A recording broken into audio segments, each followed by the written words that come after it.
Sir, अमरीकी intelligence के मुताबिक ईरान के मिसाइलों की जो रेंज है वो 3000 किलोमीटर तक हो सकती है, जबकि ईरान 2000 किलोमीटर का दावा करता है। आपको अमरीकी क़यादत के इस प्रोपेगेंडे के पीछे क्या वजह समझ आती है? बिस्मिल्लाहिर्रहमानिर्रहीम, बहुत बहुत शुक्रिया। देखिए, अमेरिका जो है वो सिर्फ दो बुनियादों के ऊपर, एक प्रोपेगेंडा के ऊपर चलता है, दूसरा जो है वो धमकी धौंस के ऊपर चलता है, और तीसरा अपनी टेक्नोलॉजी की बुनियाद पे कामयाब है।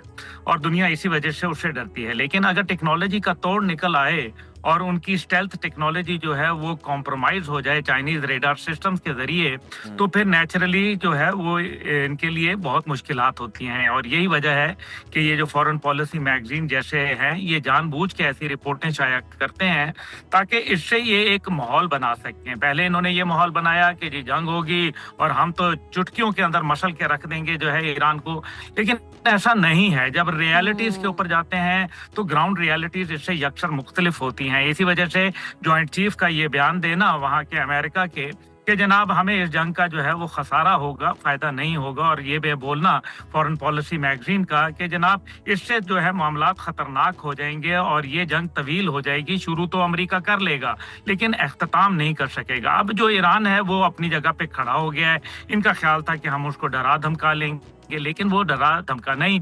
अब इस सारे के अंदर नरेंद्र मोदी जो है वो वहां पहुंचा है कि किसी सूरत अगर यहाँ एक ऐसा मार्का शुरू होता है तो हम और इजराइल के साथ मिलके, क्योंकि बराह रास्त तो उन्होंने कुछ नहीं कर सके, पाकिस्तान से मुंह की खाई, अब जो है वो चाहते हैं कि हम किसी सूरत जो है वो मिल के जो है पाकिस्तान के खिलाफ कोई महाज बनाए।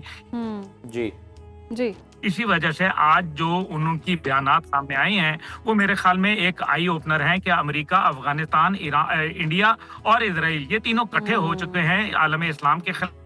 जो है वो ईरान तो एक बहाना है, पाकिस्तान असल निशाना है, इसमें कोई दूसरी राय नहीं है। ये अमेरिकन जो है ना, ये काउबॉयज होते हैं, ये डर जाते होते हैं। इनको इनका एक जो है मखसूस से जुमला है, if you can't beat someone join them. अगर आप किसी को मार नहीं सकते उसके साथ मिल जाओ। और आप देखेंगे कि ईरान जो है वो इनके सामने खड़ा हुआ है और इनको भी अंदाजा हो गया है कि एक रीअलाइनमेंट हो जानी है पूरे खित्ते के अंदर। और जिस तरीके से आपने देखा कि तुर्किया के खिलाफ बयान आया जिसके अंदर इन्होंने कहा कि नेक्स्ट टारगेट जो है वो तुर्की हो सकता है, तो उस बात के ऊपर पूरी दुनिया के अंदर जो है और खास तौर पे आलम इस्लाम के अंदर जो है बातें आ रही हैं। और फिर जो माइक हकाबी का बयान है, जो कि अमेरिकन एम्बेसडर हैं इसराइल के अंदर, उन्होंने जिस तरीके से बयान दिया है मेरे ख्याल में वो बड़ा खतरनाक है, क्योंकि उसमें उसने ये नहीं कहा कि उसने कहा मैं सजेस्ट करता हूं कि इसराइल जो है वो तमाम मशरिक वस्ता पर कब्जा कर ले, क्योंकि ये उसका जो है वो एक खुदाई हक है तो बस्तगफार। तो ये वो बातें जो है जब करेंगे तो नतीजा जो होगा वो भयानक निकलेगा। अब्दुल्ला साहब, आप इस नुक्ते को कैसे देखते हैं कि पहले तो यूरेनियम की बात हो रही थी कि आप अफजूदा ना करें, और फिर अब ये बातें हो गई हैं कि आपके जो मिसाइलों की रेंज है वो इतनी होनी चाहिए, आपका दिफा जो है वो इतना कमज़ोर होना चाहिए। आपको लगता है कि इतनी पाबंदियां जो अमेरिका ने ईरान पर आयद कर रखी हैं और उसके बाद ये दिफाई पाबंदियां भी आयद करे, तो उसके बाद ईरान जो है वो अमेरिका के तमाम मुतालबात बड़ी आसानी से मान लेगा और मुज़ाकरात कामयाब हो जाएंगे अमेरिका के मुताबिक? देखिए, अमेरिका के मुताबिक तो वो इनका न्यूक्लियर प्रोग्राम भी तबाह कर चुके हैं, इनका मिसाइल प्रोग्राम भी तबाह कर चुके हैं। ये अमेरिका जो झूठ है ना, ये किसी और को बोले, अभी उसकी यहाँ दाल गल नहीं रही, दुनिया के सामने बुरी तरीके से एक्सपोज हो रहा है। टू मच इंडिया की तरफ टिल्ट, टू मच जो है इजराइल की तरफ जो है झुकाव, इंसानियत के खिलाफ जो है वो जिस तरीके से जुल्म और बर्बरियत जारी है और पूरे अमेरिका के अंदर मुजाहरे इसके खिलाफ जारी हैं।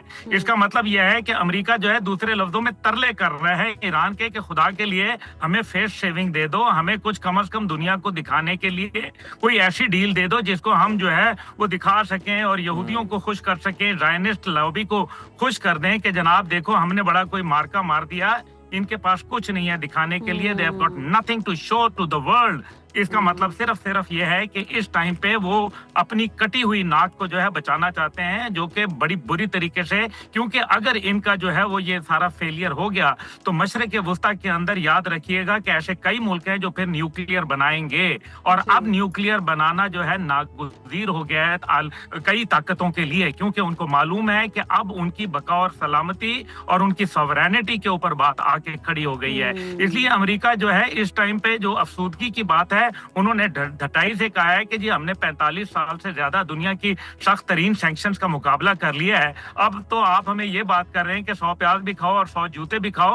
हमने 100 प्याज खा लिए हैं जनाब, हम जो है वो जूते मारने की पोजीशन में तो जरूर हैं, जूते खाने की पोजीशन में हम बिल्कुल नहीं है। जी जी। आप क्या समझते हैं कि जितने ये पहले भी एहतजाज करवाए गए और अब फिर जो है वो कुछ एहतजाज की लहर चल रही है, आपको लगता है कि इन एहतजाज के नतीजे में या किसी भी तरह का दबाव बढ़ाने से कोई अमेरिका की आशीर्वाद से कोई सेटअप जो है वो अमेरिका क्रिएट कर सकता है ईरान के अंदर, कोई अपनी कठपुतली हुकूमत ला सकता है और लोग उसे तस्लीम कर लेंगे ईरान के? ये अगर करना होता ना, ये जी। ना खंजर उठे ना तलवार इनसे, ये बाजू मेरे आजमाए हुए हैं, ये 45 साल में कर चुके होते। इन्होंने अभी तक अपनी पूरी कोशिश कर ली है। वही लोग हैं ना जिन्होंने 404 दिन जब अमेरिकन एम्बेसी का जो है वो उन्होंने मुहासरा कर लिया, तो उसके बाद जो है ये उसको छुड़वाने में नाकाम रह गए। ये वही अमेरिका है, इसलिए अमेरिका के सामने खड़ा हो जाता है ना जो, तो ये उसके सामने भाग खड़े होते हैं। इसलिए रिजीम चेंज करने का इन्होंने रजा पहलवी को लेके आ गए, और फिर अभी जो 2025 दिसंबर से लेके 2026 जनवरी तक जो मुजाहरे हुए पुरतशद्दद ईरान के अंदर, उसके अंदर स्कॉट बेस्नेट जो उनका वजीर खजाना है अमेरिका का, उसने ये बात बोल दी वाज़े कि ये हमारा मंसूबा था। तो देखें, इसका मतलब यह है कि अगर उनका मंसूबा था तो फिर वो नाकाम हो गया ना।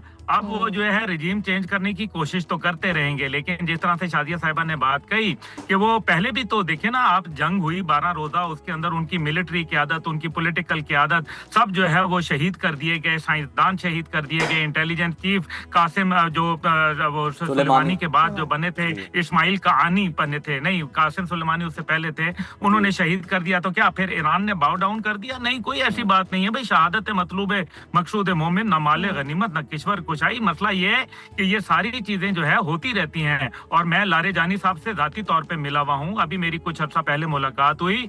इनको ये पता चल जाएगा कि अगर अभी अली खामेनाई जो है वो तो आयतुल्लाह खामेनाई साहब जो हैं वो इस टाइम पे फिर भी जो है वो रिलैक्सेशन दिखा देते हैं, क्योंकि वो उम्र के उस हिस्से में है 86 साल के अंदर जहां उनको जरा थोड़ा सा वो चीजों को देखते हैं। लेकिन अली लारेजानी जो है ना, ये उनसे भी ज्यादा 2 हाथ आगे हैं, ये भी मैं आपको बता दूं। इनको तो ये दुआ करनी चाहिए कि जो उनके सुप्रीम लीडर हैं वो हयात रहें, वरना ये जो अमेरिका की जो रही सही कटी हुई नाक है ना, ये मजीद भी फारिग हो जाएगी इंशाल्लाह ताला। और पाकिस्तान भरपूर अंदाज से साथ खड़ा है। पाकिस्तान को मालूम है कि हमें अपने जो ईरान के बॉर्डर है उसके ऊपर हमें प्रो इजराइल फोर्सेस कतन नहीं चाहिए, और यही वजह है कि हमने अभी जो एक्सरसाइज गोल्डन ईगल की सदर्न एरिया के अंदर पाकिस्तान के, जहां 80% ऑफ हमारी एयरफोर्स डिप्लॉयड थी।